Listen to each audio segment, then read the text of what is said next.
피청구인의 법 위배 행위가 헌법 질서에 미치는 부정적 영향과 파급 효과가 중대하므로 피청구인을 파면함으로써 얻는 헌법 수호의 이익이 압도적으로 크다고 할 것입니다. 이에 재판관 전원의 일치된 의견으로 주문을 선고합니다. 주문, 피청구인 대통령 박근혜를 파면한다.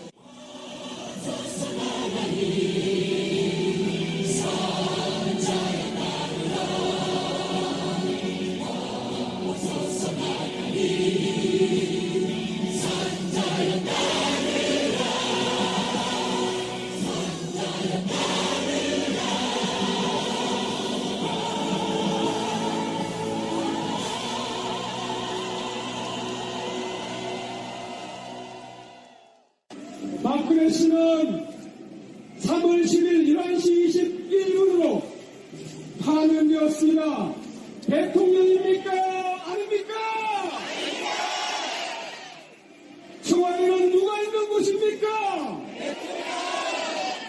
민간인이 1분 1초도 있을 수 없는 것 아닙니까, 여러분? 그런데 이렇게 말했습니다. 삼성동 사저가 돌아갈 형편이 안 된다고 합니다. 그러면 의왕시가 있습니다, 여러분. 제가 누굽니까? 변호사입니다. 방한칸 띄워들라고 얘기해 두었습니다.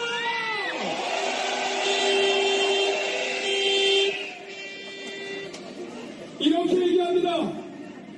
더 이상 청와대에서 무단 경고로 태국그룹지라는 또 하나의 범죄가 성립하니 당장 박배라!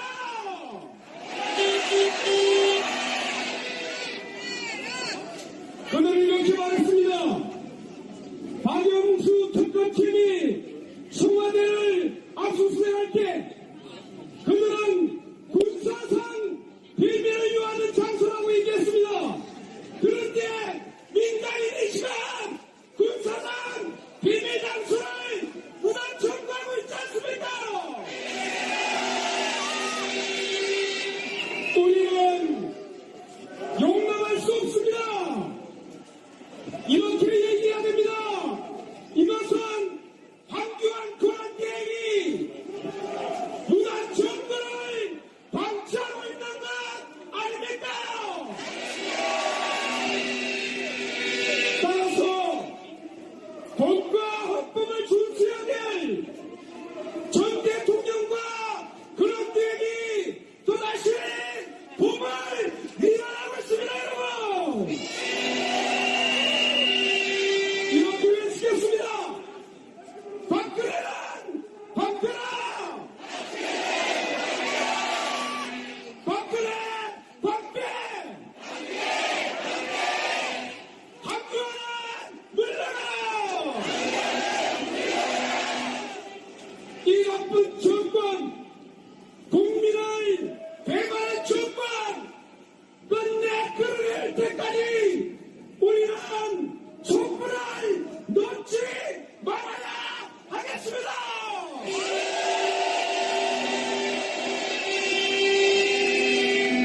청와대는 민박집이 아니죠? 청와대는 호텔이 아니죠? 지금 박근혜가 무전 질식하고 있습니다. 성기 같으면 당장 머리끄레기를 잡고 나고 싶죠? 하지만 분명히 오늘 경고합니다. 당장 박배지 않으면 우리 국민이 끌어낼 것이라고 맞습니까? 유신 장당은 이제 끝나가고 있습니다. 우리는 청와대를 국민이 요구하는 권력으로 다시 세울 것입니다.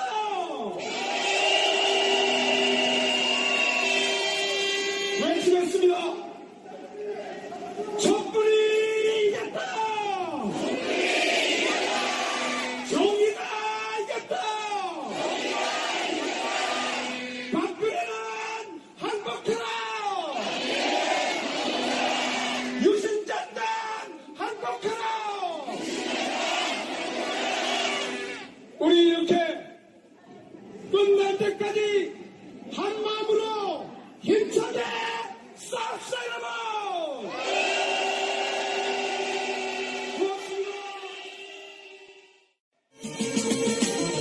리포트가 진짜 언론입니다. 정말 오랜만에 새날의 아버지가 나오셨습니다. 자, 굉장히 많은 분들이 가끔씩 저한테 그런 이야기를 하세요. 뭐 댓글로든 뭐 개인적으로든. 어떻게 새날이 신상철 대표를 내버려 두고 인터뷰도 안 할 수 있냐. 아니, 나야 하고 싶죠. 본인이 바쁘셔갖고 못 나오시는 거죠. 바쁜 거 없습니다. 그럼 제가 안 불렀다는 얘기가 되는 거네요. 안 불러주세요.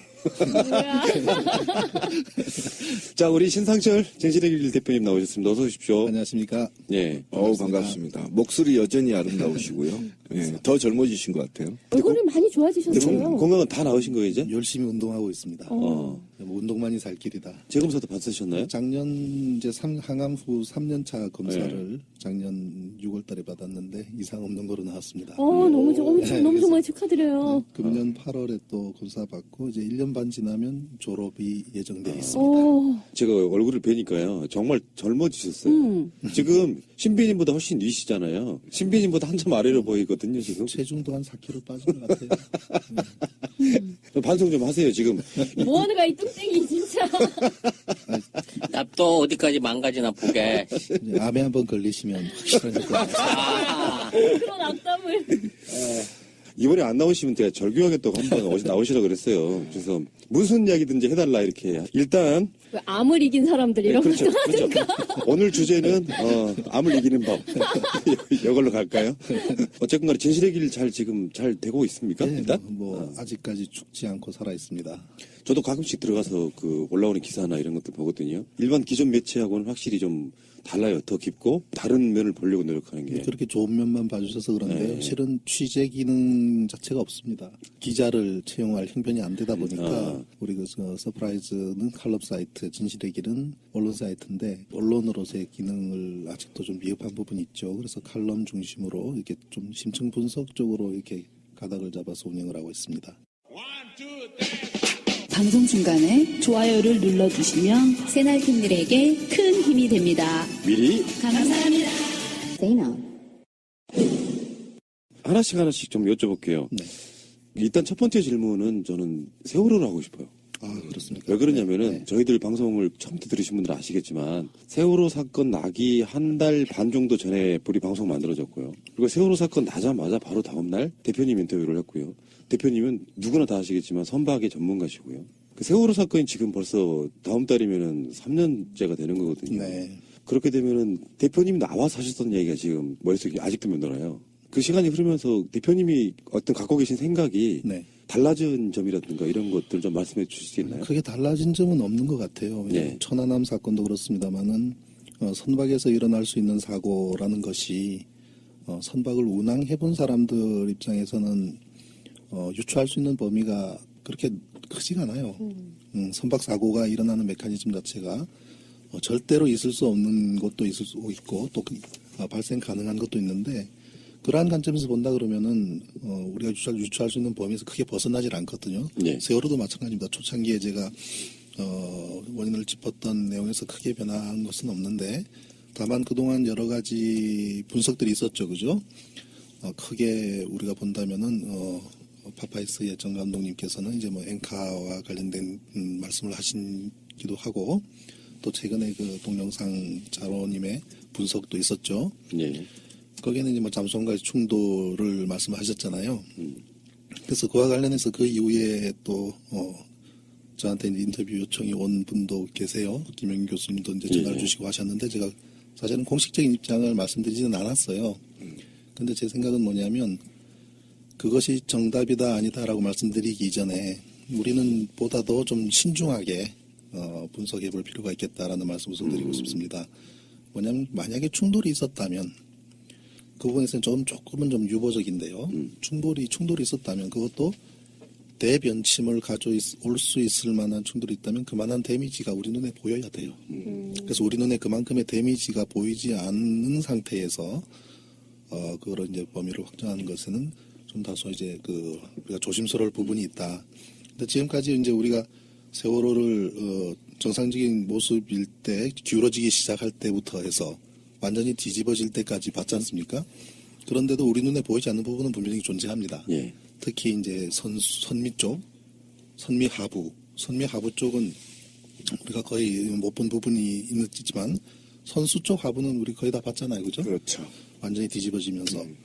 그래서 그 정도의 충돌이 야기된다면 사실 선수 쪽의 데미지가 제일 이제 클 수 있다고 보는데, 그런 데미지를 우리는 발견하지 못했고요. 그냥 이렇게 우리 스크래치처럼 긁혀져 있는 것을 충돌의 흔적이라고 말할 수는 없습니다. 그렇죠. 예, 왜냐하면 선박이 우리가 우리 쇠 스틸로 되어 있기 때문에 무척 강하다고들 착각하시는데, 선박은 참 얇은 물체예요. 만약에 선박을 좀 줄인 사이즈를 우리 책상 사이즈로 줄이면은 알루미늄 호일 정도밖에 안 됩니다. 그 정도로 약한 물체가 선박입니다. 그래서 선박과 선박 간의 충돌에서는 종이장 구겨지듯이 오히려 자동차 충돌은 엄청나게 강한 물체예요. 자동차 덩치의 그 정도 철판이라 그러면 그거를 사이즈로 선박까지 키우면은 아마 한 20cm 이상 두께가 나와야 될 겁니다. 그죠? 그런데 우리가 자동차끼리 충돌을 해도 상당한 데미지를 우리가 눈으로 보잖아요. 그렇다면 선박은 그보다 훨씬 더 많은 데미지가 발생해야 되는데, 만약에 이제 그러한 충돌이 우리가 눈에 보이지 않는 선체 하부에 존재했다면 훨씬 급속하게 침몰을 해야 되는 거죠. 그죠? 그래서 그런 여러 가지 정황으로 봤을 때 우리가 그런 충돌을 접근을 하기에는 좀 더 신중을 해야 된다 말씀드리고 싶고, 또 이제 어떤 앵카라는 부분도 실제로 그러한 것이 가능하려고 한다면 선장뿐만 아니라 1등 항해사, 그다음에 조타수, 그다음 또 현장 선수 쪽에서 앵카를 내리는 현장 작업하는 사람들이 올 스탠바이 된 상태에서, 그리고 이제 일사불란하게 정확하게 이제 맞아야만 되는 부분이 있습니다. 그때 그 시간에 과연 그러한 것이 있었는가라는 부분에 좀 회의적인 부분이 있고요. 그다음에 한 가지는 우리가 어떤 이 궤적을 놓고 보니까 해저 지형 부분하고 일치하다라는 부분이 있었지 않습니까? 네. 그런데 그 부분은 사실 그게 어느 정도 일치하는 현상으로 나타나네라고 우리가 볼 수가 있지만, 일치하게 운항을 하거나 그러한 형태로 어떤 그 앵카 던짐이 가능하지는 않다고 저는 봅니다. 왜냐하면 수심을 나타내주는 것이 해저 지형까지 우리가 알 수 있는 것이 해도상에서 지형이 나오는 것이 아니라 수심이 이렇게 데이터가 있거든요. 그걸 맞춰서 정확하게 운항한다는 것은 불가능한 일이에요, 거의. 바다에는 또 이제 해상 상태가 있고 또 바람도 있고 조리도 있고 하기 때문에 그 위치를 정확하게 자동차 운전하듯이 할 수 있는 것도 아니고, 또 그러한 것을 가이드 해줄 수 있는 해도 자체가 인식하는 게 쉬운 일이 아니기 때문에 그 결과로 나타난 현상에서 일치함을 우리는 얘기는 할 수 있지만, 그렇게 맞춰서 했다는 것은 지나치게 자기적인 부분이 있다. 그래서 그 모든 원인에 있어서 우리는 좀 더 신중해야 되는데, 그렇다면 원인은 무엇이냐라는 얘기가 나올 수 있지 않습니까? 그렇죠. 그건 뭐냐면 저는 기본적으로 이 사건은 기획 침몰이라는 범위를 벗어나지 못해요. 침몰하도록 만들었는 것만은 분명한 것 같단 말이죠. 여러 가지 정황이. 한 가지 뭐 예를 들면 심지어 선장을 데리고 가서 하룻밤 재우니 모든, 그다음 또 출항하기 전에 사망사 3기사가 선장 못 출항하지 말자고 울면서 애걸복걸했다라는 그런 부분들이 팩트라고 한다면 분명히 사전에도 그렇고 어떠한 정황은 분명히 존재합니다. 그리고 기본적으로 선박은 쉽게 배가 뒤집어지지 않습니다. 선박은 쉽게 뒤집어지지 않도록 만든 것이 선박이에요. 말하자면 자동차 같은 경우는 정성력으로 달리다가 오른쪽으로 핸들이 틀면 뒤집어지는 것은 우리 흔히 예상할 수 있지만, 선박은 전속력으로 달리다가 급격하게 최우 또는 최좌로 터닝을 한다고 하더라도 절대로 뒤집어지지 않게 설계되어 있습니다. 그러면 왜 뒤집어졌느냐? 뒤집어지도록 만들었기 때문에 뒤집어지는 겁니다. 뒤집어지게 만든다는 것은 뭐냐면 기본으로 스터빌리티, 안정성인데, 안정성을 확보하려고 그러면은 하부가 무겁고 위가 가벼울 때 안정성이 가장 극대화가 되겠죠. 근데 위가 무겁고 하부가 가벼워지면 뒤집어질 수밖에 없잖아요. 무게짐 신고를 그래서 선박에서는 이러한 안정성, 특히 화물을 싣는 경우에는 화물에 싣는 양에 따라서 그 안정성을 조절하는 것이 발라스트 워터라는 게 있지 않습니까? 이 발라스트 워터를 어느 정도 넣고 어느 정도 뺏는가가 선박의 안정성을 바로 좌우한단 말이죠. 그래서 그러한 것을 실수였든 아니면 의도적이었든 어떤 조절이 분명하게 있었기 때문에 쉽게 넘어갔다고 저는 판단을 하는데, 그 쉽게 넘어지는 데에 촉발적인 역할을 한 것은 갑판 위에서의 화물의 움직임입니다. 또는 갑판 하부에 있는 선창대에 있는 자동차들. 한번 배가 기울어지기 시작을 하면 그 안에 이제 고박이 제대로 안 되는 화물들은 쏠릴 수밖에 없잖아요. 왜냐하면 이 물체, 선박이라는 물체가 유체에 떠 있기 때문에, 유체에 떠 있는 데서 무게 중심이 한쪽으로 이동하면은 무게 중심이 두 배로 반대편이 무거워지는 거 아니겠습니까? 그죠? 그렇죠. 그렇기 때문에 급격하게 기울어질 수밖에 없어요. 물에 떠 있기 때문에. 그럼 한번 기울어지면 또 다른 물체를 더 한쪽으로 쏠리게 촉발하기 때문에 실제로 뭐 가판상에 있는 그 컨테이너들이 고박이 안 된 건 우리 다 알고 있는 사실이고 심지어 그 선창 내에 있는 자동차들조차도 고박이라고 하기 힘들 만큼 그냥 걸쳐놓은 경우 심지어 바퀴가 앞뒤로 움직이지 않도록 삼각대를 대어놓은 수준에서 벗어나지 못하는 거거든요. 그렇죠. 그래서 한번 쏠리기 시작하면 급격하게 그 안정성을 무너뜨리게 되는데 그럼에도 불구하고 이 배가 그 무너지지 한쪽으로 완전히 뒤집어지지 않으려고 하면은 그만큼의 발라스팅에 대한 안정성이 확보됐어야 되는데 그렇게 하지 않았다. 그 말은 그조차도 사전에 계획됐다. 네, 계획된 거라고 보기엔 충분하다고 저는 판단을 합니다. 어떤 이유인지는 모르겠고요. 그렇지만 화물이 한쪽으로 쏠려서 넘어지도록 하는 데는 변침이라는 게 역할을 하는 것은 분명한 것 같아요. 그런 변침을 하게 되면 배가 기울어짐이 흔들리면서 기울어지기 때문에 그것이 이제 또 화물을 한쪽으로 쏠리게 하는 것을 촉발을 했고 또 기본적으로는 전체적인 데이터가 안정성을 저해시킨 상태가 실수였든 의도였든 넘어질 수밖에 없는 컨디션을 만들었기 때문에 넘어진 것입니다. 근데 그것은 현재로서는 어떤 외력이라는 부분에 있어서는 저는 조금 유보적이다.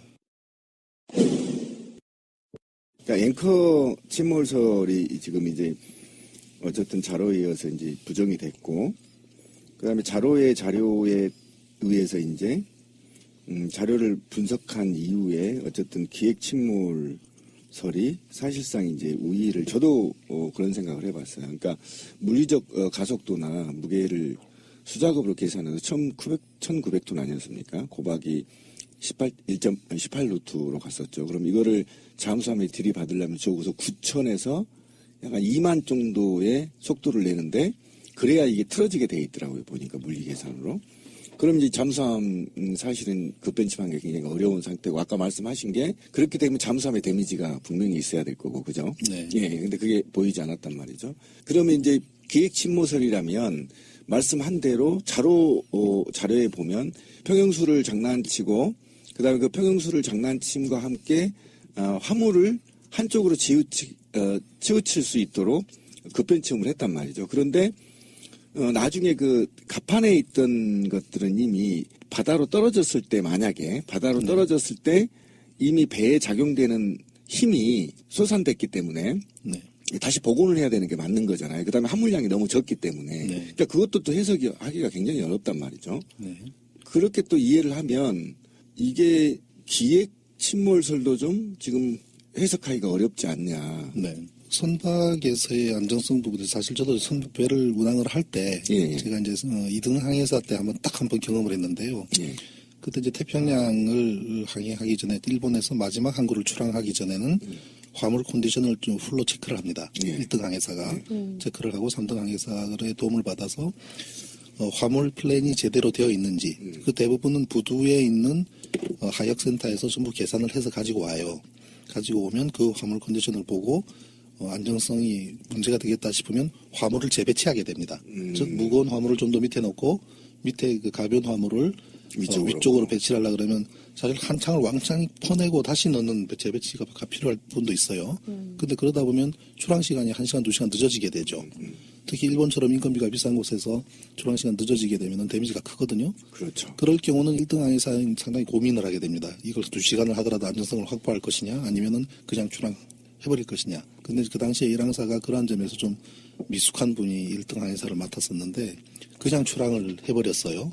결과가 어떻게 됐냐면 로스앤젤레스의 컨테이너가 9일 동안 태평양을 건너서 LA에 들어가는데 9일 동안 기름을 쓰잖아요. 선박이. 기름 탱크는 최하부에 있어요. 그렇죠. 선박의 최하부에 기름 탱크가 있는데 기름 탱크가 싹 다 비어버리고 거의 소진하고 나니까 발라스트를 풀로 조정을 해도 배 안정성 확보가 안 되는 거예요.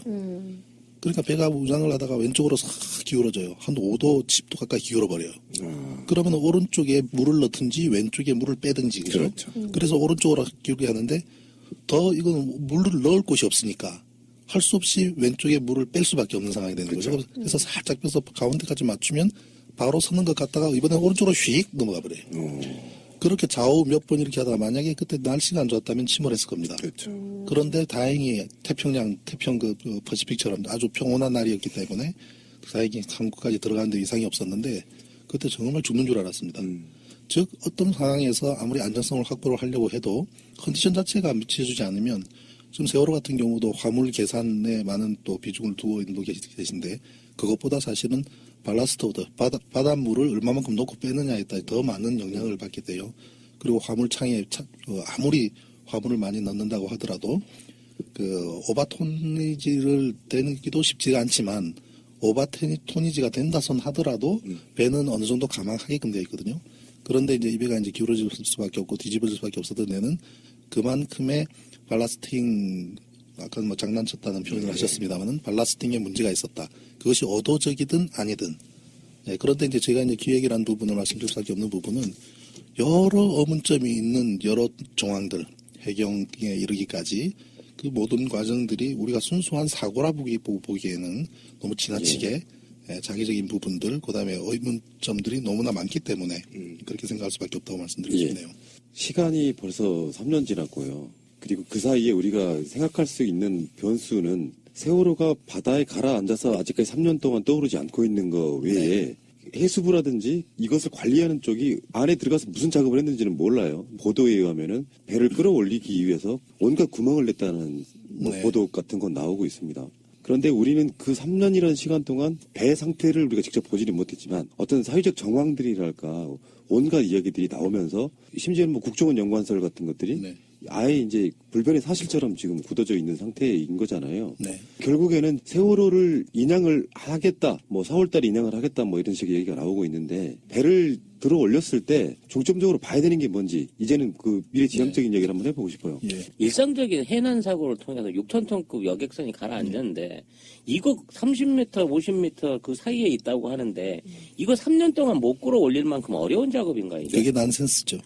전혀 불가능한 일이죠. 그게 왜 그러냐면은 사실 뭐 이종인 대표님하고는 제가 한 번씩 만나서 인천에 가서 이제 한 잔씩 하기도 하는데 우리한테 줘봐라 당장 건져 올리겠다고 이야기할 정도입니다. 사실 제 생각도 그렇고요. 기술적으로는 아무 문제가 그럼요. 없다는 거죠. 6,000톤 이게 무슨 뭐 항공모함이 가라앉은 것도 아닌데 6,000톤이라면 그죠? 6,000톤 선박이면은 물속에서도 몇 톤 되겠습니까? 부력이 있기 때문에 그죠? 그만큼 토네지가 줄어들어요. 물까지 먹었다고 해도 3,000톤 크레인이 양쪽에 붙어서 올려도 그렇게 어렵지는 않을 거라고 보는데 일단 선박이 물속에 들어갔으면 물속에서 바로 세우는 게 1번이라고 봅니다. 즉 누워 있으면 바로 선 상태 그 상태로 만드는 거 그렇게 어려운 거 아니에요. 물속에서는 부력이 있기 때문에 그래서 우리가 목욕탕 가서 몸 움직이면서 생각해 보면은 그렇게 어렵지 않을 겁니다. 바로 세우고 그다음에 그 안에 우리가 에어백 같은 경우 얼마든지 많이 넣을 수가 있잖아요. 얼만큼 넣으면 될 거 아니에요. 그러면서 공기 주입하는 게 어려운 일입니까? 아니죠. 그러면 전체적으로 에어백에 에어가 차는 만큼 물은 내부에서 바깥으로 배치가 되겠죠. 그러면서 어느 정도 무게가 가벼워지는 상태가 된다면 3,000톤짜리 크레인으로 이거 완전히 건져 올리는 것이 아니라 어느 정도 수심 중앙까지 올리는 것은 그렇게 무리한 일이 아닙니다. 그죠? 물 속에 그대로 있기 때문에 다만 물 바닥에서부터 어느 정도까지 올리는 거죠. 그런 다음에 플로팅 도크라는 게 있어요. 이 플로팅 도크는 뭐냐면 디귿자를 이렇게 물 위에 띄워놓은 형태. 디귿자. 그러면서 이 디귿자 통 안에 전체가 물이 들어가게 돼 있습니다. 그 물을 넣으면은 이게 쭉 가라앉아요. 그리고 그 디귿자 안에 내부 통에 물을 빼면 뜨잖아요. 그럼 이 디귿자 형태의 도크를 배 밑으로 집어넣으면 돼요. 배 밑으로 집어넣어서 그 다음에 이 드라이 도크 옆에 물을 빼면은 배를 얹어서 위로 올라옵니다. 그거를 이제 드라이 도크라는 DRY, DOCK, 드라이 도크. 이걸 인터넷으로 검색해 보십시오. 무수히 많은 데이터 들어있을 겁니다. 선박이 물에 빠진 선박을 건져 올리거나 그다음에 수리를 할 때 그 드라이 도크를 많이 활용을 하는데 그러한 방법으로 한다고 하더라도 저게 몇 개월 이상 넘어갈 일은 저는 아니라고 봐요. 그리고 그런 걸 할 수 있는 업체가 대한민국에 없습니까? 그리고 뭐 중국 상하이에 900억 줬다 그러던데 뭐 인양 전문가인 이종인 대표의 말씀은 그 반의 반만 하더라도 얼마든지 그 비용으로 빠른 시간 내에 인양이 가능하다라고 이야기를 합니다. 그 지점에 대한 의혹은 이야기 많이 했었죠. 상하이 셀비지의 직원들 외부와의 일체 접촉을 못하게 하고 온갖 보안을 유지하기 위해서 뭐 1,000억 정도 예산을 잡았었던 거잖아요. 그러면은 아까 말씀드린 것처럼 세월호를 끌어올렸다고 치면요. 조사를 할 때 어느 지점을 가장 먼저 봐야 됩니까? 지금까지 이제 우리가 보지 못했던 배 밑바닥 부분을 주로 봐야 되는 부분이고요. 거기에 어떠한 접촉이 있었는지 부분도 중요한 부분이고, 그리고 이제 우리가 충돌이라는 부분을 처음에 좀 신중해야 된다고 제가 말씀드렸을 때에는 물체와 물체가 부딪히면은 그 힘이 큰 것에 의해서 힘이 조금 적은 쪽이 어느 쪽으로 틀어지거나 튕겨나가거나 하는 걸 우리 흔히 상상할 수가 있잖아요. 예. 근데 선박은 아까도 말씀드렸지만 굉장히 약한 물체이기 때문에 선박 전체가 틀어지거나 하기 이전에 그 내부가 찌그러짐이 먼저예요. 푹 들어가는 거죠. 우리가 알루미늄 포일 생각해 보세요. 알루미늄 포일로 장난감 배를 이렇게 만들었다고 생각을 할 때 그 옆에서 우리가 주걱 같은 거로 푹 찌르면은 알루미늄 포일이 쭉 찌그러져 전체가 움직이는 것이 아니라 알루미늄 포일이 터지거나 그 부분이 찌그러들다는 생각할 수가 있지 않습니까? 그 정도 수준이라는 얘기죠. 그래서 충돌이 일어난다고 하더라도 그러한 국소적인 큰 데미지가 먼저 일어나는 게 먼저고, 그것이 충격 자체를 흡수를 합니다. 흡수를 하면서 터져나가고, 그 다음에는 이제 그럼에도 불구하고 외력이 더 미쳤을 때는 선회를 하거나 방향이 틀어지거나 이제 이런 형태가 나타나게 되는데, 그러한 데미지가 하부에 존재하는지를 봐야 되는 거고요. 다만 지금 3년 이상 지금 인용을 하지 않고 저렇게 있어두는데 무언가 감추고 싶은 부분들이 분명히 있겠죠.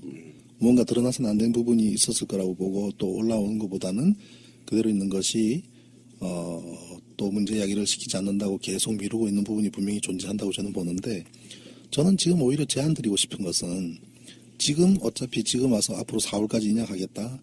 만약에 지금 시신 수습이 되지 않은 가족분들께서 동의만 해주실 수가 있다면 정권 바뀔 때까지 그대로 놔두는 게 난 정답이라고 봅니다.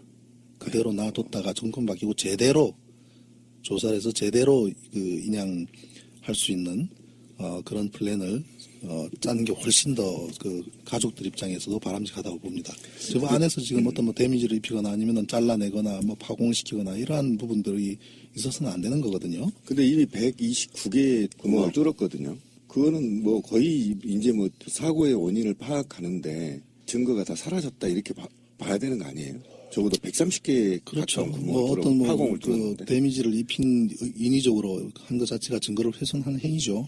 네. 근데 박근혜 씨 탄핵도 인용이 됐고 그래서 어차피 정권 바뀌는 건 기정사실이라고 한다면 진상철 대표님 말씀에 처음에는 위험한 발언이신데 했는데 2달, 3달만 더 참을 수 있다면요. 바뀐 정권 아래에서 끌어올리는 게 훨씬 증거 조사를 위해서 훨씬 더 낫지 않을까 그렇게 해야 된다고 저는 생각을 합니다. 사실 오늘 이제 방송 녹화 끝나고 제가 안산으로 가기로 되어 있습니다. 가서 이제 그쪽 단체분들하고 언언을 하는데 며칠 전에 이제 어떤 연락이 왔어요. 지금 우리 특조위가 해체가 됐지 않습니까? 그렇죠. 그런데 이제 세월호 관련 재단이 만들어지는 것 같아요. 그리고 그쪽 분들이 이제 새로운 조사위원을 지금 새로 구성을 하고 있는 것 같습니다. 그래서 이렇게 수소를 하던 중에 이제 몇몇 분들이 저를 추천을 한 것 같아요. 지금 국민조사위원회 들어가시는구나. 그렇죠. 이제 그렇게 했는데 이제 그 단체에서는 그 재단 관계자분들은 부담이 되죠. 그렇죠. 천안함을 조사위원을 했던, 그다음에 지금도 소송이 진행 중인 이런 부분들이 그분들이 선뜻 결심하지는 못하는 것 같아요. 그래서 이제 그 어떤 다른 단체분들이 한번 봤으면 좋겠다 해서 오늘 오후에 가서 이제 언언하기로 했는데, 제가 그랬습니다. 그 전화상으로.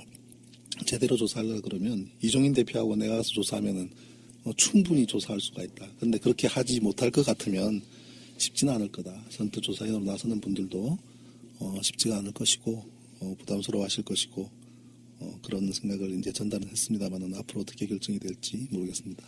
다이빙벨 이종인 대표는 지금 요즘 어떻게 지내세요? 사무실이 불이 나가지고요. 어머. 작년이죠. 작년에 불이 나서 거의 전소가 됐습니다. 거기 어머나. 컨테이너로 돼 있는 그 그렇죠. 사무실 말씀하시는 거예요? 네, 그래서 아마 그 스파크로 인한 낡은 시설이다 보니까 피복이 벗겨진 전선에서 아마 스파크가 일어난 것 같다라고 말씀을 하시는데, 한 2억 5천 정도의 재산장이 손실이 났고 보험도 거의 적용이 안 된다 그래가지고 상당히 좀 언뜻 이런 사고가 나면 괜히 이상한 생각이 들어요. 뭐 어떤 증거 없이 언급은 안 했으면 좋겠고. 예. 그 알파잠수 이종인 대표 같은 경우는 세월호가 인양이 되고 나서도 만약에 정권이 바뀐다면 그런 분들이 참여할 수 있다는 측면에서는 좋은 결론을 좀 내려야 될 것 같긴 해요. 지금 세월호를 4월 달에 인양하는 부분이 그렇게 4월 3년 동안 외쳤지만 한편에서 보면 어떤 대선용 뭐 여러 가지 변수가 있을 수 있어가지고 한 2달 정도 좀 미룰 수 있다면 좀. 그래서 저는 우리 가족분들이나 그쪽 관련 분들이 좀 더 목소리를 낼 수 있다면 지금 상하이에서 돈을 얼마나 썼든 상관없이 올스톱 시키고 그만큼 들어간 거를 손실을 보더라도 훨씬 저렴한 비용으로 차라리 이종인 대표님한테 의뢰를 한다면 그분도 인양 전문가잖아요. 그리고 관련 우리나라 내에도 관련 기술이 얼마든지 있습니다. 네, 그렇게 하더라도 훨씬 더 정확하게 그다음에 사고 원인 규명까지 포함해서 완벽하게 인양해내는 것이 가능할 거라고 저는 봅니다. 대표님도 한 3년 동안 여러 가지 온갖 많은 고민과 조사를 하셨을 것 같아요. 우리들하고 좀 약간 다른 개념으로는. 네. 그 세월호 사건에 대해서 지금까지 방송 같은 데 나오셔가지고 보도 같은 데서 이야기를 꼭 한번 하고 싶었다. 뭐 그게 진실이든 어떤 담론이든 간에 그런 말씀 한번 부탁 좀 드려볼까요? 배에 탄 승조원들의 요즘 재판은 있었습니다만은 그럼에도 불구하고 해소가 되지 않았습니다. 근데 모든 사고는 사고 난 초기에 발생했던 그 내용들이 굉장히 중요하거든요. 그러한 의구심이 전혀 해소가 되지 않고 또 이 사건도 중간에 또 유병헌 씨 찾는 데에 쭉 엉뚱한 데로 흘러가서 그 사람 사망하는 것으로서 모든 것이 묻혀진 것처럼 그저 몰아가 버린 부분들이 존재하지 않습니까? 그렇죠? 그래서 이런 것을 해난 사고는 해난 사고대로 그다음에 사고의 원인은 원인대로 정확한 조사를 할 수 있는 국정조사가 돼야 되는 부분이에요. 이 부분은. 그렇지 않고서는 그냥 그 선원들에 대한 어떤 뭐 미필적 고의에 의한이라든지 아니면 과실이라든지 이러한 재판 수준 가지고는 제대로 진실 규명이 안 되기 때문에 이 사건은 정말 정부 차원에서 나서서 국정조사를 특검을 하더라도 해야만 되는 사건이다. 그렇게 짚고 넘어가야만 지금 특검이 있었습니다만은 그래도 뭐 지금 박근혜 정권의 국정농단에 포커스를 맞춘 특검이었지 않습니까? 그렇죠. 저는 세월호 자체의 진실 규명을 위한 그 세월호 재단에서 개적으로 하는 그러한 조사 활동도 한계가 있단 말이죠. 정부 차원에서 나서서 해야 되는 것이 가장 아쉬운 부분이죠. 대법원에서 이제 사건 관련자들 재판할 때 마지막 대법원에서 미뤄둔 게 있어요. 세월호 인양하고 나서 다시 수사를 해야 된다고 하는 미심쩍다고 하는 부분들이 있어가지고 최근에도 저희도 주장을 해왔던 이야기인데 특검 세월호를 담당하는 특검과 투트랙으로 특조위 2기를 부활시켜서 제대로 조사를 다시 한번 해야 되는 게 아닌가 싶어요. 그렇죠. 그렇게 해야죠. 예.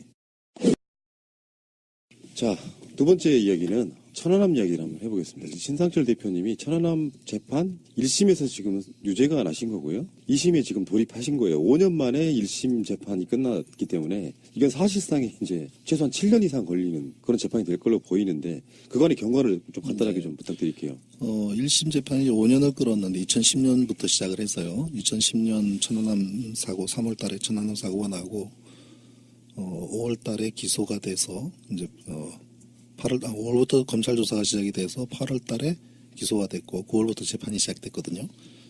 그러고 중간에 이제 2013년에는 제가 대장암에 걸리는 바람에 한 10개월 정도 수술하고 항암 치료하는 기간 동안 재판을 못했습니다.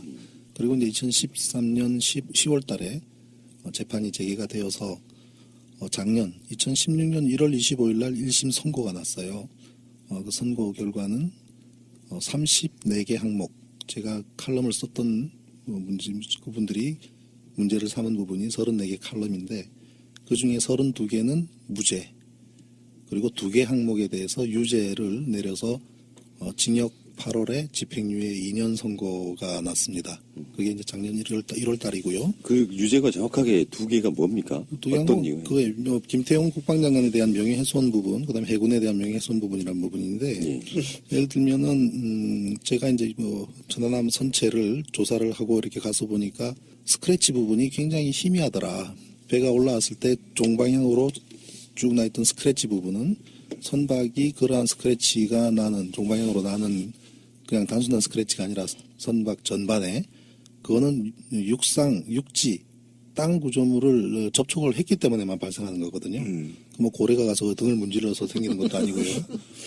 대왕 문화가 휙 하는 것도 아니고 그래서 땅을 만난 확실한 증거. 그것만 보면 우리 뱃사람들은 저거 뭐 땅하고 한번 받았네, 뭐 긁어 먹었네. 그건 뭐 뱃사람이라면 누구나 알 수 있는 그런 건데 그게 굉장히 희미해져서 어느 순간에. 그래서 저는 이제 거기에 대해서 뭐 의문을 제기했죠. 왜 이렇게 이건 증거인멸에 해당한다.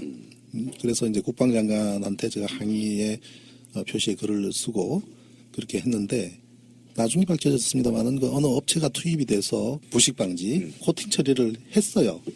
저는 그 당시에 몰랐었는데 코팅 처리를 하고 이 선박 자체가 증거물이잖아요.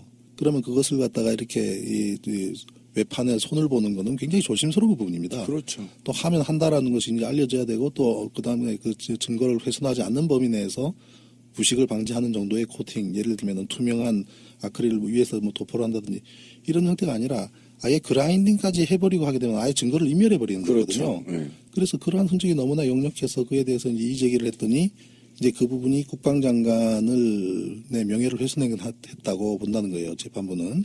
제가 이제 국방장관을 개인적으로 비난할 이유도 없고 국방장관에 대한 비난을 했다면 이 모든 조사에 대한 합리적이고 합법도 과학적이고 객관적인 조사를 해야 될 책임자로서의 국방장관을 비난한 것이지 그 사람 개인에 대한 명예를 훼손하기 위해서 비난한 건 아니잖아요. 그렇죠. 그런데 그것을 명예훼손으로 봤습니다. 그래서 두 가지 항목에 대해서 유죄가 내려져서 전체적으로 이제 유죄인 것으로 그렇게 결심이 났고요. 야, 정말 황당하네요. 그래서 항소심이 이제 작년 3월부터 시작이 돼야 되는데 3월 달에 첫 재판이 잡혔다가 그게 이제 연기가 되기 시작을 했어요. 근데 작년 11월까지 계속 연기가 되더라고요. 작년 3월부터 11월까지. 그래서 저도 이유를 잘 몰랐는데 11월 달에 항소심 첫 재판 때 이제 재판장께서 그 얘기를 해요. 이 사건이 굉장히 복잡하고 힘든 어려운 사건이다.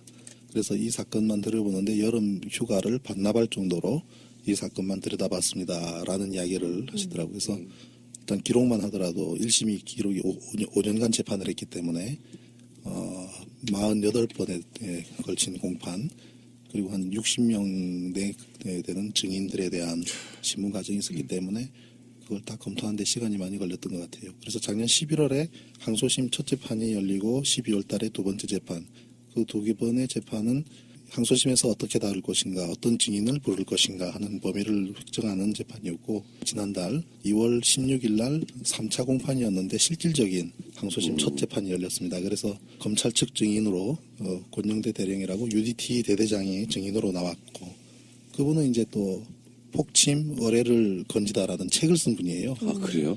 그러니까 어뢰를 건진 것에 대한 자신의 기록 또 그다음 그 외에 UDT가 활동했던 모든 기록 특히 이제 우리 한주호 주님께서 이제 바로 돌아가셨잖아요. 네. 그 작업과 관련해서 KBS 보도 제3의 부표 논란 그런 부분들이 오보다라는 그런 내용까지 담은 책을 펼쳤어요. 그래서 이제 국방부나 군 입장에서는 항소심의 첫 대표 선수로 그분을 부른 것 같은데 저는 참 지난번 우리가 재판을 하면서 저도 그 책을 그분이 쓴 책이지만 제가 구입을 해다가 저희 변호사들하고 같이 다 검토를 하고 다 스타트를 했는데 참 용감하신 분이에요.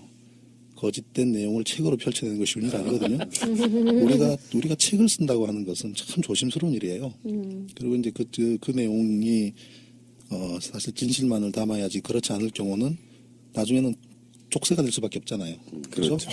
활자 매체로 그대로 남아 있는 거기 때문에 그래서 조심스러울 수밖에 없는데 거기에 이제 그 많은 내용들이 사실과 다른 부분들이 적혀있는 것을 밝혀내서 나중에 도대체 어떻게 감당하려고 그러는지 그렇지만 일단 책을 통해서 나오게 되면 우리가 책이라는 것이 그렇죠. 가지는 힘이 이것이 사실만 기록된 것으로 인식을 주는 힘이 큽니다. 그렇죠. 그죠? 그래서 양면성을 가지고 있어요. 그래서 이제 그 부분에 대해서 집중적으로 저희가 이제 준비를 하고 있는데 다음번에 그 부분에 대해서 우리 측 증인으로 이제 우리가 새로 요청하기로 했습니다. 그렇게 했을 때 이제 그분이 썼던 내용들에 대해서 중점적으로 보게 됐는데 특히 이제 한 가지 예를 들면 제3의 부표와 관련된 부분은 그 함수도 아니고 한미도 아닌 곳에 또 하나의 부표가 있다. 이게 제3의 부표거든요. 그래서 함수도 아닌 제1부표, 한미 제2부표도 아닌 왜 여기에 부표가 있느냐라는 것을 KBS 기자 세 사람이 취재를 한 거로 또 출발하는데 그 밑에 있는 물체, 길이 60m짜리 물체가 도대체 뭐냐. 천안함 반토막 나서 88m짜리 배가 함수가 47m, 한미가 37m이기 때문에 60m하고는 전혀 관계가 멀어요. 그리고 그것을 위치는 그 위치의 부위는 한주호 준이가 29일 날, 그러니까 28일 날 함수 한미 다 찾아요.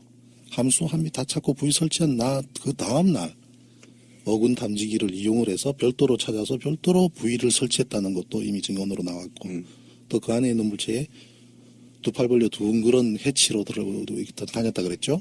천안함 함수에는 두 팔 벌려 해치 다닐 이유가 없어요. 왜냐하면 사람이 서서 다닐 만큼 큰 해치가 많습니다. 좌우로.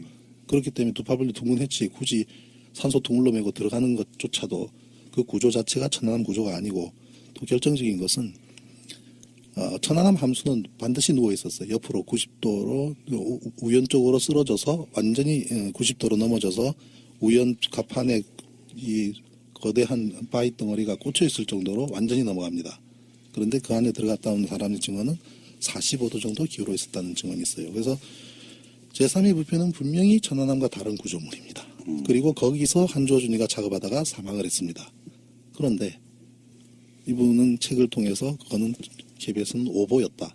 오보였고 그리고 그 한조준이와 함께 작업한 사람들이 옆에 있었다. 자신 그렇게 이야기를 해요. 그럼 그 책을 보는 사람은 그게 진실인 것처럼 믿어져요. 사실 우리 변호인들께서도 헷갈려 붙는 그런 부분에서 이런 거 거짓말을 썼을 리가 있느냐라는 거죠. 그럼 저희가 할 수 있는 것은 그 당시에 옆에 같이 있던 사람들 명단을 제출하라는 거죠. 제출 못할 겁니다. 다 미국 사람들일 테니까. 그래서 이제 그런 부분들 예를 들자면 그러한 부분들을 이제 항소심에서 좀 더 심층적으로 좀 싸우게 될 것 같습니다. 현재는 지금 여론에서 멀어진 사건이기는 하지만 정권이 바뀌고 나면 재조사가 가능한 사건이 또 되지 않을까요? 재조사가 돼야 되는 부분이죠. 네. 그리고 이제 그 동안에 새로운 몇몇 부분들은 결정적인 증언들이 좀 있어요.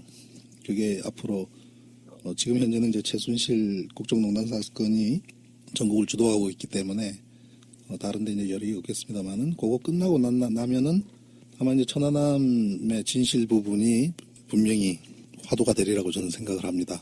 그 결정적인 몇 가지 증언 한 3가지만 말씀드리면 천안함에 사고가 나니까 사고가 났을 때 제일 먼저 달려가는 국가기관이 있습니다. 한국성급협회. 세월호에서도 한국성급협회에 좀 그 구설수에 올랐었죠. 허가한 부분이라든지 뭐 이런 부분들에서 이제 비협한 부분들이 발견됐지 않습니까? 한국성급협회는 선박이 사고가 났을 때 그 사고 원인과 관련해서 조사를 하게 돼 있습니다. 그래서 그 배를 조사를 했던 그 선박 검사를 했던 그 수석검사관 이런 분들과 관련된 분들이 증언이 일부 있어요. 사실과 다르다는 부분이겠죠. 그리고 검사를 나왔을 때의 결론대로 최종 리포트가 되지 않은 부분 그런 것에 대한 증언을 확보한 게 있는데 다만 이제 저희가 이제 그 법정으로 증인으로 이제 출석을 부탁을 했지만 거래해요 그런 거는. 그래서 이제 나오는 데는 조금 문제가 있지만 그러한 증언이 확보된 상태고 다만 이제 우리가 그 합조단에 KR 소속으로 합조단 조사위원으로 활동하신 분을 지금 법정으로 불러놓은 상태입니다. 나와서 사실을 말하든 거짓을 말하든 일단 저희는 질문을 해볼 필요가 있기 때문에 그렇고 또 이제 인양과 관련된 업체 그 크레인과 관련된 그 업체에 소속된 분들이 사석에서 한 이야기들이 좀 있어요. 진실은 그렇지 않다는 내용이죠. 그래서 그런 부분들에 대해서 우리가 또 변호인단하고 원언을 하고 있고요. 또 한 가지 결정적인 부분은 천안함에 승조했던 대원 가운데 실토가 나온 게 있습니다. 드디어. 네. 그래서 굉장히 본인의 중요하네요. 의사애와 관계가 뭐 없겠습니다만은 그 은연 중에 이제 그 실토가 나와서 그것을 직접 들은 분이 저한테 이제 소스를 줘서 우리 변호인단하고 지금 방안에 대해서 논의를 하고 있습니다. 그렇죠. 다만 이제 우리가 법정으로 부르게 되면은 상당한 좀 그 위험 부담이 있죠. 본인이 원치 않을 부분도 있을 것이고 가족이 원치 않는 부분도 있고 그리고 그 지금까지 발표된 내용이 사실이 아니라는 내용이기 때문에 그 파괴력은 어마어마하게 크죠. 그래서 본인의 안전 문제도 있고 그래서 그 정도만 제가 말씀을 드리겠습니다만은 끝없이 그냥 묻어둘 수는 없죠. 그죠? 어느 순간에서는 그러한 모든 것이 다뤄지고 나타나야 될 겁니다. 그래서 저는 이제 천안함 7주기가 다가오는데 이제 3월 26일이 되면 7년째 아닙니까? 네. 이 당사자분들의 결심이 필요하다고 봐요. 그 당사자분들은 희생하신 가족분들도 참 마음은 안타깝습니다만은 그리고 이제 지금 생존한 대원들의 가족분들도 마찬가지고 그분들은 정말 진정한 영웅이 되는 방법을 찾는 게 전 중요하다고 봅니다. 진정한 영웅. 진정한 영웅은 진실을 말하는 겁니다. 그렇죠. 진실을 말하고 진실을 밝히는. 나중에 그것이 본인들의 의지와 관계없이 외부에 의해서 조사에 의해서 진실이 드러났을 때 도대체 어떻게 감당하겠습니까? 그리고 고인이 된 분들이 과연 그렇게 묻어두고 진실을 묻어두고 있는 것을 과연 바랄지 한번 진지하게 생각해 볼 필요가 있다고 생각합니다. 수십 명이 돌아가신 사건이거든요.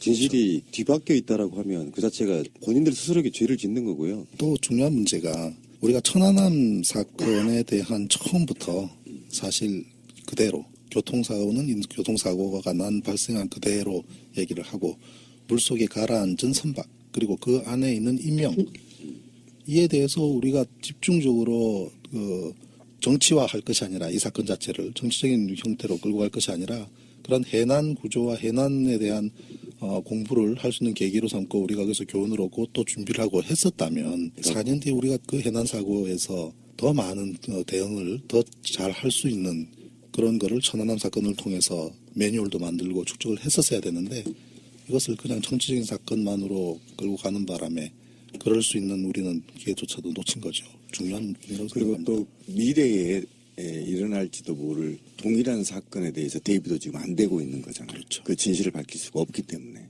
그러면서 자기들이 온갖 진실을 숨겨놓고 우리 보고 정치적이라고 해요. 그렇죠. 어떤 사건도 명쾌하게 그게 기승전결이 이루어지면 아무도 의혹을 제기하지 않거든요. 정말 그래서 그런 말씀들 많이 하셨잖아요. 세월호 사건의 시작은 천안함 사건이었다.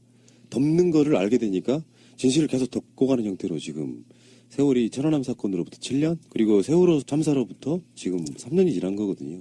여기 그 한 중심에 지금 계시는 분이 어떤 선박에 대해서 또는 선박에 관련된 사고에 대해서 정치 시사 쪽으로 풀어주실 분은 저는 우리나라에 거의 유일하다고 봐요. 그렇죠.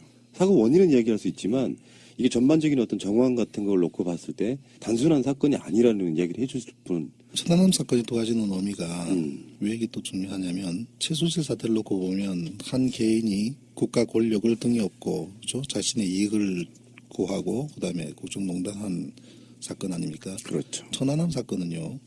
국가기관이 총동원되어서 전 국민을 속인 사건입니다. 이거 어떻게 감당하려고 그럽니까? 이거는 저는 그 최순실 사건과는 비교할 수 없을 만큼 큰 문제라고 생각을 하고요. 이 진실이 밝혀졌을 때 그 조작을 하고 왜곡을 하고 했던 그 세력들, 그 중심축에 있던 사람들, 또 그 세력은 향후 30년, 50년 정권 잡기 힘들 겁니다. 천안함 사건은 이명박의 정권, 세월호 참사는 박근혜 정권, 보수 정권이 지금 뭐 최순실 게이트, 박근혜 게이트를 묶어서 지금 탄핵이 된 상황인데 여기에 이제 이런 국민들이 알고 있던 진실이 완전 반전으로 뒤집히는 어떤 순간이 오면 저 세력들 자체가 일어서기는 좀 힘들겠다는 생각이 들어요. 그런데 정권이 바뀌면 천안함의 진실은 바뀔 수 있나요? 저는 이게 제일 궁금해요. 물론 이제 정권을 잡은 우리가 바라는 대로 그죠? 네. 그 정권이 만들어졌을 때 그런 의지가 있느냐의 부분인데 사실 좀 걱정은 되죠. 왜냐하면 2012년 같은 경우에도 대선 후보셨던 문재인 후보께서 그 당시에도 그때 이제 그 언론 특보를 저한테 보내셨어요. 2012년 대선 앞두고 천안함에 관해서 어떠한 스탠스를 가지면 좋겠는가라는 자문을 구했습니다. 그래서 저는 아예 이야기로 한 게 아니라 워드로 쳐줬습니다. 그때 뭐라고 했냐면 첫째, 천안함 사건과 관련된 국방부와 정부의 발표를 존중한다. 그게 첫째예요. 그래요. 국가 발표니까요. 두 번째, 그럼에도 불구하고 의구심이 해소되지 않기 때문에 내가 대통령이 되면 과학적이고 객관적이고 합리적인 조사를 할 것이다.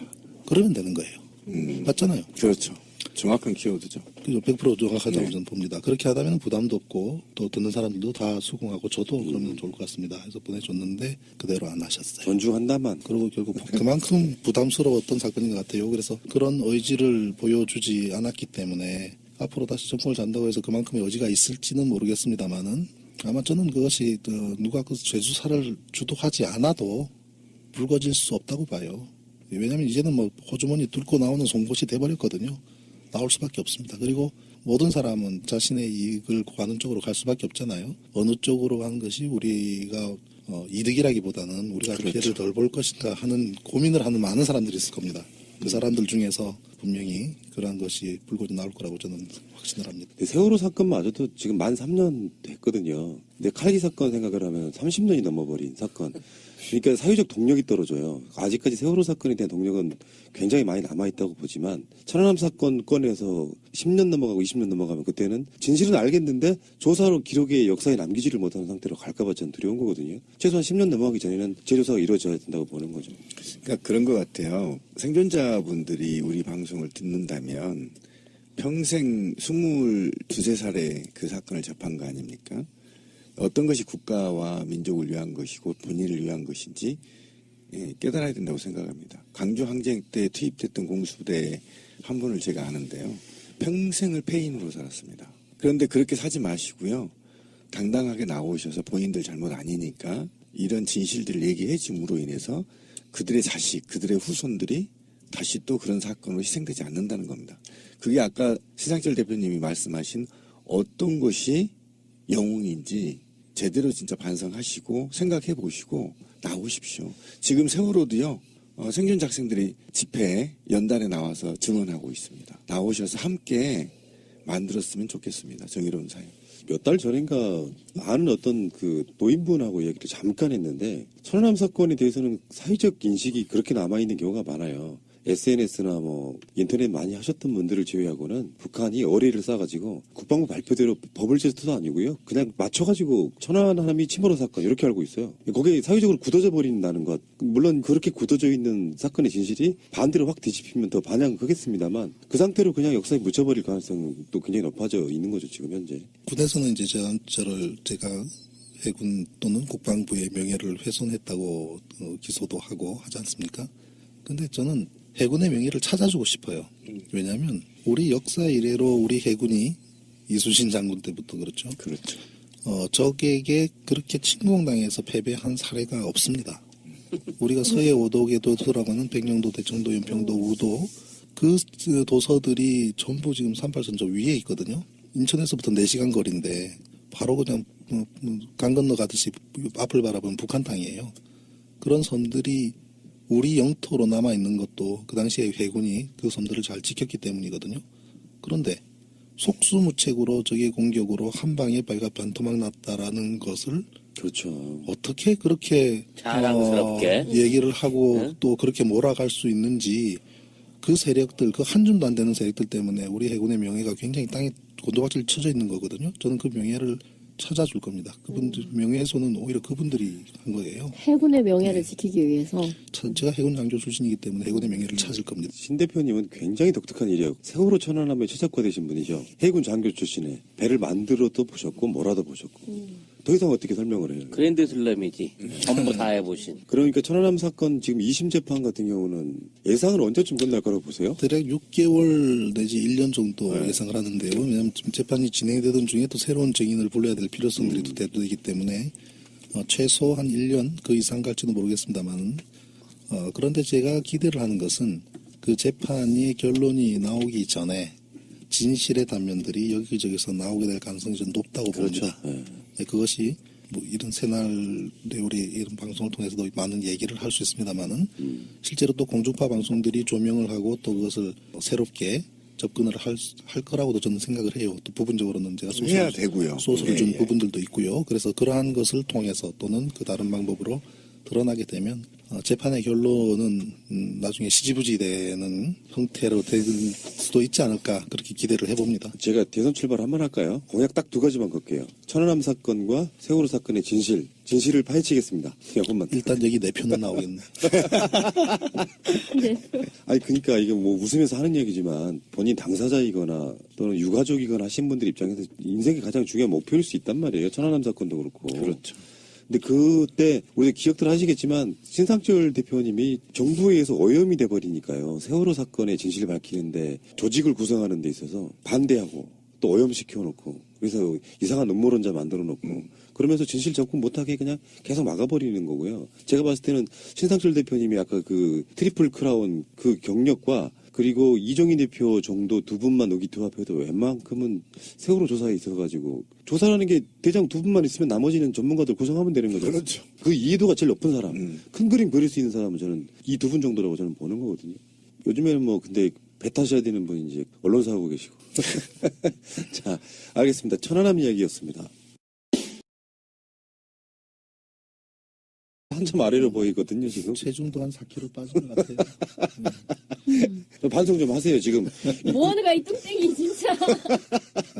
나 또 어디까지 망가지나 보게. 이제 암에 한번 걸리시면 확실하게 될 것 같아요. 그런 악담을. 이번에 안 나오시면 제가 절규하겠다고 한번 나오시라고 그랬어요. 그래서 무슨 이야기든지 해달라, 이렇게. 일단. 왜 암을 이긴 사람들 이런 그렇죠, 것도 하든가. 오늘 주제는, 암을 이기는 법. 이걸로 갈까요? 어쨌건 간에 진실의 길 지금 잘 되고 있습니까? 네, 일단? 아직까지 죽지 않고 살아 있습니다. 저도 가끔씩 들어가서 그 올라오는 기사나 이런 것들 보거든요. 일반 기존 매체하고는 확실히 좀 달라요. 더 깊고 다른 면을 보려고 노력하는 게. 그렇게 좋은 면만 봐주셔서 그런데 네. 실은 취재 기능 자체가 없습니다. 기자를 채용할 형편이 안 되다 보니까 우리 그 서프라이즈는 칼럼 사이트, 진실의 길은 언론 사이트인데 언론으로서의 기능을 아직도 좀 미흡한 부분이 있죠. 그래서 칼럼 중심으로 이렇게 좀 심층 분석적으로 이렇게 가닥을 잡아서 운영을 하고 있습니다. 방송 중간에 좋아요를 눌러주시면 새날팀들에게 큰 힘이 됩니다. 미리 감사합니다. 하나씩 좀 여쭤볼게요. 네. 일단 첫 번째 질문은 저는 세월호를 하고 싶어요.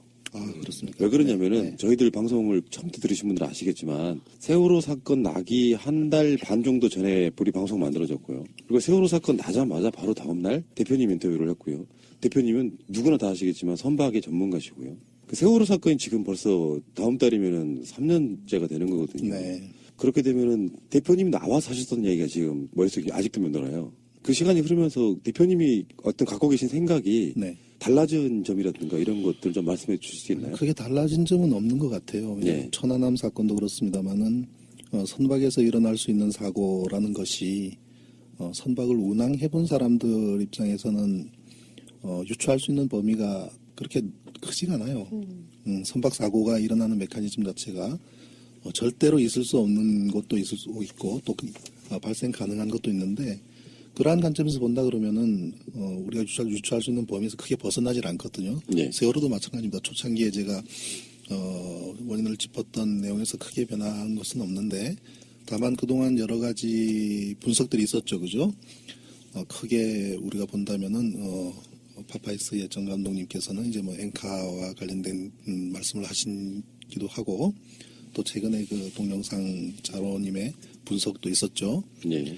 거기에는 이제 뭐 잠수함과의 충돌을 말씀하셨잖아요. 그래서 그와 관련해서 그 이후에 또 저한테 이제 인터뷰 요청이 온 분도 계세요. 김영인 교수님도 이제 전화를 주시고 하셨는데 제가 사실은 공식적인 입장을 말씀드리지는 않았어요. 근데 제 생각은 뭐냐면 그것이 정답이다 아니다라고 말씀드리기 이전에 우리는 보다도 좀 신중하게 분석해 볼 필요가 있겠다라는 말씀을 드리고 싶습니다. 뭐냐면 만약에 충돌이 있었다면 그 부분에서는 조금은 좀 유보적인데요. 충돌이 있었다면 그것도 대변침을 가져올 수 있을 만한 충돌이 있다면 그만한 데미지적으로 이 사건은 기획 침몰이라는 범위를 벗어나지 못해요. 침몰하도록 만드는 것만은 분명한 것 같단 말이죠. 여러 가지 정황이. 한 가지 뭐 예를 들면 심지어 선장을 데리고 가서 하룻밤 재우니 모든 그다음 또 출항하기 전에 사망사상 기사가 선장 보고 출항하지 말자고 울면서 애걸복걸했다라는 그런 부분들이 팩트라고 한다면 분명히 사전에도 그렇고 어떠한 정황은 분명히 존재합니다. 그리고 기본적으로 선박은 쉽게 배가 뒤집어지지 않습니다. 선박은 쉽게 뒤집어지지 않도록 만든 것이 선박이에요. 말하자면 자동차 같은 경우는 정성력으로 달리다가 오른쪽으로 핸들이 틀면 뒤집어지는 것은 우리 흔히 예상할 수 있지만 선박은 전속력으로 달리다가 급격하게 최우 또는 최좌로 터닝을 한다고 하더라도 절대로 뒤집어지지 않게 설계되어 있습니다. 그러면 왜 뒤집어졌느냐? 뒤집어지도록 만들었기 때문에 뒤집어지는 겁니다. 뒤집어지게 만든다는 것은 뭐냐면 기본으로 스터빌리티, 안정성인데 안정성을 확보하려고 그러면은 하부가 무겁고 위가 가벼울 때 안정성이 가장 극대화가 되겠죠.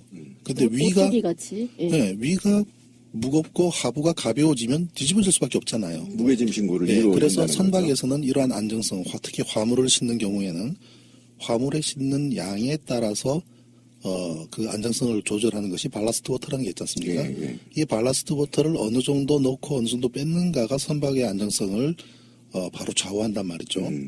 그래서 그러한 것을 실수였든 아니면 의도적이었든 어떤 조절이 분명하게 있었기 때문에 쉽게 넘어갔다고 저는 판단을 하는데, 그 쉽게 넘어지는 데에 촉발적인 역할을 하는 것은 갑판 위에서의 화물의 움직임입니다. 또는 갑판 갑판 하부에 있는 선창대에 있는 자동차들. 한번 배가 기울어지기 시작을 하면 그 안에 이제 고박이 제대로 안 되는 화물들은 쏠릴 수밖에 없잖아요. 왜냐하면 이 물체, 선박이라는 물체가 유체에 떠 있기 때문에, 유체에 떠 있는 데서 무게 중심이 한쪽으로 이동하면은 무게 중심이 두 배로 반대편이 무거워지는 거 아니겠습니까? 그죠? 그렇죠. 그렇기 때문에 급격하게 기울어질 수밖에 없어요. 물에 떠 있기 때문에.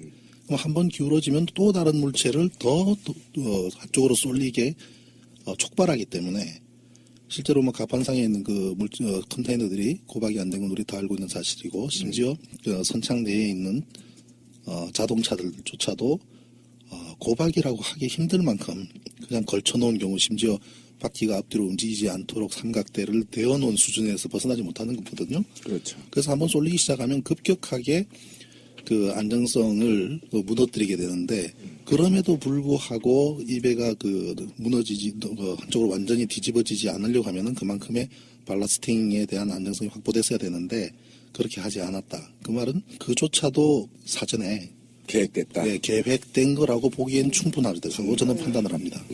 어떤 이유인지는 모르겠고요. 그렇지만 화물이 한쪽으로 쏠려서 넘어지도록 하는 데는 변침이라는 게 역할을 하는 것은 분명한 것 같아요. 그런 변침을 하게 되면 배가 기울어짐이 흔들리면서 기울어지기 때문에 그것이 이제 또 화물을 한쪽으로 쏠리게 하는 것을 촉발을 했고, 또 기본적으로는 전체적인 데이터가 안정성을 저해시킨 상태가 실수였든 의도였든 넘어질 수밖에 없는 컨디션을 만들었기 때문에 넘어진 것입니다. 박근혜는 박근혜! 박근혜! 박배! 박근혜는 물러라!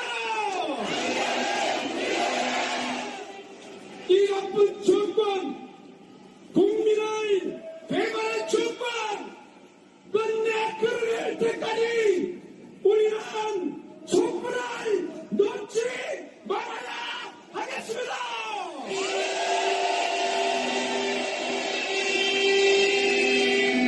청와대는 민박집이 아니죠. 청와대는 호텔이 아니죠. 지금 박근혜가 무전 질식하고 있습니다. 성기 같으면 당장 머리끄레기를 잡고 나오십시오. 하지만 분명히 오늘 경고합니다. 당장 박배지 않으면 우리 국민이 끌어낼 것이라고 맞습니까? 유신 장담은 이제 끝나가고 있습니다. 우리는 청와대를 국민이 요구하는 권력으로 다시 세울 것입니다.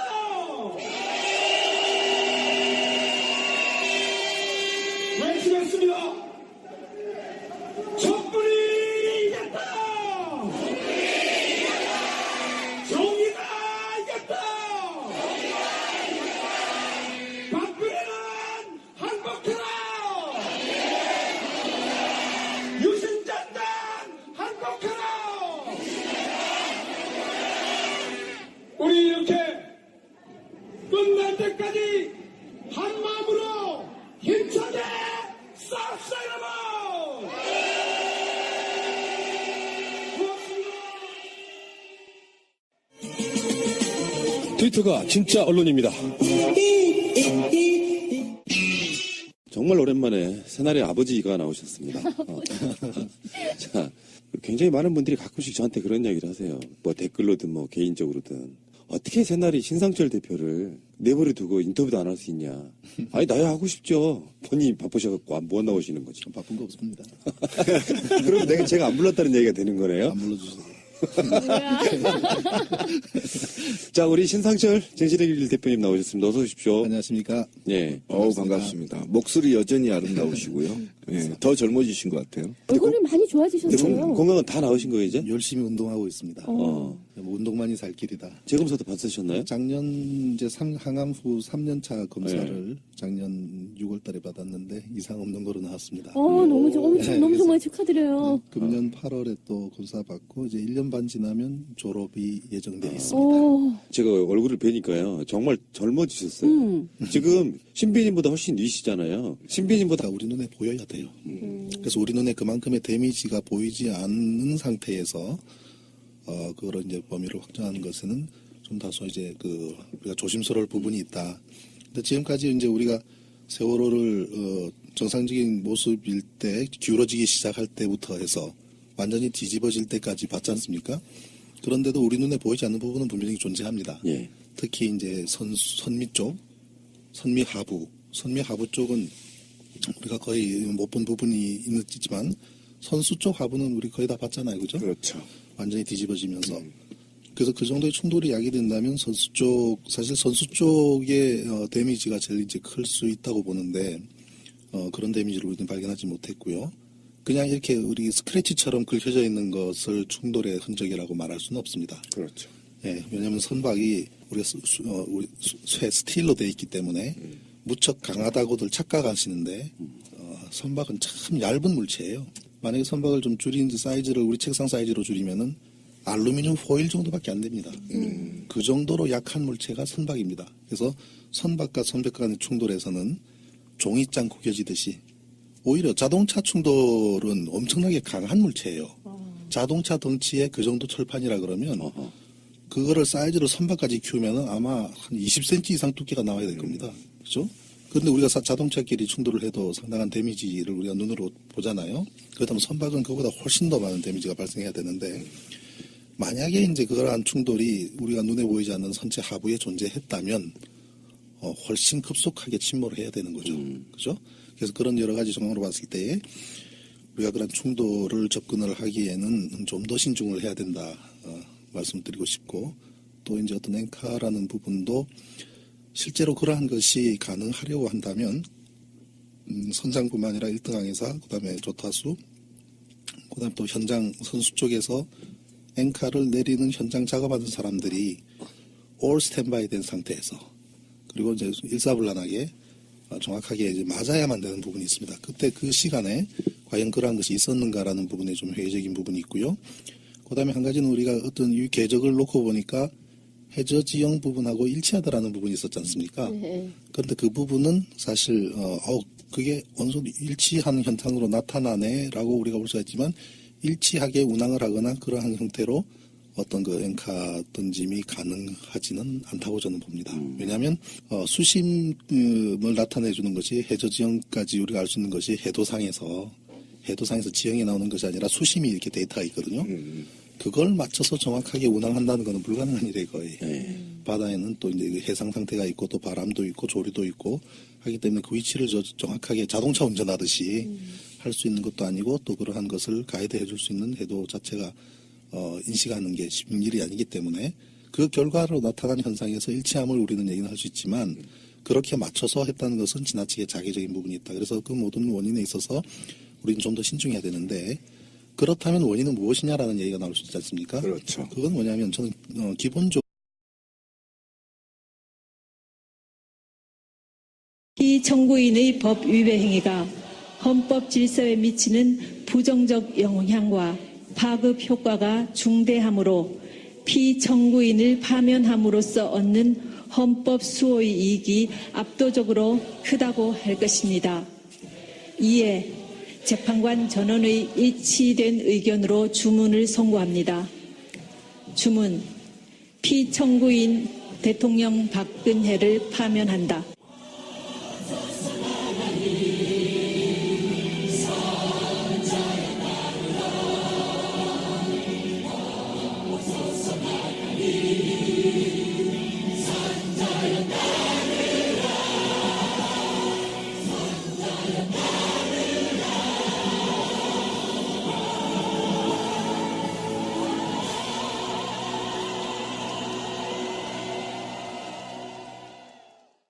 박근혜 씨는 3월 10일 11시 21분으로 파면되었습니다. 대통령입니까? 아닙니까? 것입니까? 민간인이 1분 1초도 있을 수 없는 것 아닙니까, 여러분?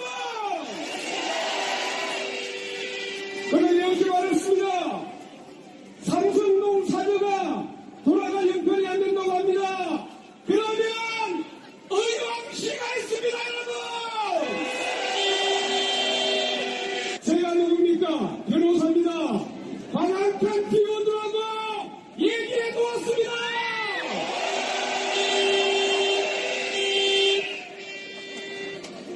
이렇게 얘기합니다.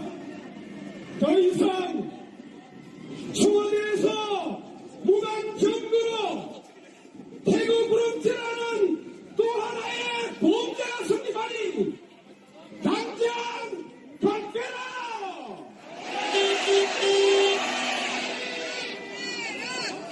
그들은 이렇게 말했습니다. 박영수 특검팀이 청와대를 압수수색할 때